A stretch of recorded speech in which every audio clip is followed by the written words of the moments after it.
অন্নপূর্ণা ভান্ডারে টাকা ঢোকেনি, এর কারণে অনেকেই চিন্তিত রয়েছেন। কিন্তু প্যানিক না করে আগে এই রিয়েলিটিগুলো চেক করুন। আপনি এই ভুলগুলোর মধ্যে ভুল করেননি তো? তাহলে কিন্তু আপনার টাকা নাও আসতে পারে। এই ভিডিওতে যে যে ভুলগুলো করলে আপনারা টাকা পাবেন না, সেই ভুলগুলো নিয়েই বিস্তারিত আলোচনা করব। ভিডিওটা শেষ পর্যন্ত দেখতে থাকুন। আপনি যদি অফলাইন ফর্ম জমা করে থাকেন, তাহলে কিন্তু আপনার টাকা না ঢোকার আশঙ্কাটাই বেশি। তার কারণ, যারা অফলাইনে ফর্ম জমা করেছিলেন, ফর্মের এত পাহাড় হয়েছিল সেই অফিসগুলোর মধ্যে, তারা কিন্তু সেই ফর্মগুলোকে অনলাইনে আর আপডেট করেননি। যারা যারা অনলাইনে ফর্ম ফিল আপ করেছে, অনেকেই দেখেছেন যে তাদের ফর্মগুলো সাবমিটেড হয়নি। তার মধ্যে আমিও একজন। প্রথমে অফলাইনে ফর্ম জমা করেছিলাম, কিন্তু 2 সপ্তাহ পরে গিয়ে দেখি অনলাইনে তখনও ফর্ম ফিল আপ হয়নি। আলাদাভাবে আবারও অনলাইনে ফর্ম সাবমিটেড করেছি এবং আমি এই অন্নপূর্ণা ভান্ডারের টাকা পেয়েছি। সেই জন্যই এই ভুলটা যদি আপনি করে থাকেন, তাহলে হয়তো আপনার টাকাটা নাও আসতে পারে। অনেকের ক্ষেত্রেই এটা হয়েছে, যারা অফলাইনে ফর্ম জমা করে বাড়িতে বসেছিলেন, তাদের কিন্তু এই টাকাটা আসেনি। দ্বিতীয় ক্ষেত্রে, আপনি যদি তথ্যের কোনো ভুল করে থাকেন, তাহলেও কিন্তু আপনার এই টাকাটা না আসতে পারে।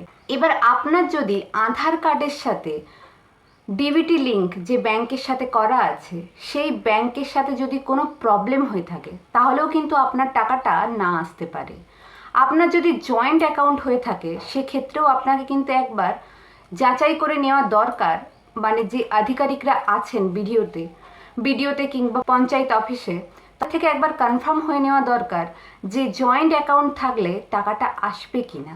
এর পরের আরও একটা পয়েন্ট আছে, যেটা আপনার যদি এসআইআর এর নাম বাতিল হয়ে থাকে এবং তার জন্য আপনি যদি দ্বিতীয়বার অ্যাপ্লিকেশান না করেন, হয়তো আপনি দ্বিতীয়বার অ্যাপ্লিকেশান করেছেন কিন্তু তবুও আপনার অ্যাপিলটা রিজেক্ট হয়ে গেছে, সেক্ষেত্রেও কিন্তু আপনি এই সুযোগ সুবিধাটা পাবেন না। আপনি সেটাও একবার চেক করে দেখতে পারেন। আপনি যদি সত্যি সত্যি পশ্চিমবঙ্গের নাগরিক হয়ে থাকেন, তাহলে আপনি আবারও আপনার নাগরিকত্বের জন্য, ভোটার কার্ডের জন্য আবার অ্যাপ্লাই করে দেখতে পারেন। আপনি দেখতে পারেন যে আপনার নামটা বাদ গেছে কিনা। এবার যেগুলো আলাদা শর্ত বলেছিল, যে যারা সরকারি চাকরি করে কিংবা পেনশনের সাথে যুক্ত রয়েছে কিংবা ট্যাক্সের সাথে যুক্ত রয়েছে, তাদের তো টাকা ঢুকবেই না। এই ছোট ছোট ভুলগুলো দেখুন।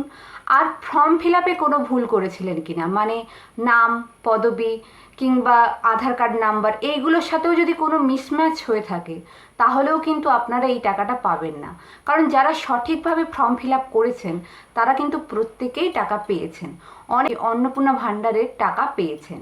তো আপনারা এইগুলো একবার বিস্তারিত দেখতে পারেন। আজকে আমি এই ভিডিওতে ওই ভুলগুলো নিয়ে আলোচনা করলাম। ভিডিওটি ভালো লাগলে অবশ্যই আমাদের সঙ্গে থাকুন। কোনো সমস্যা হলে অবশ্যই কমেন্টে জানাতে পারেন। এই সমস্যার সমাধান যদি আমার কাছে থাকে, অবশ্যই আমি ভিডিওর মাধ্যমে আপনাদেরকে শেয়ার করব।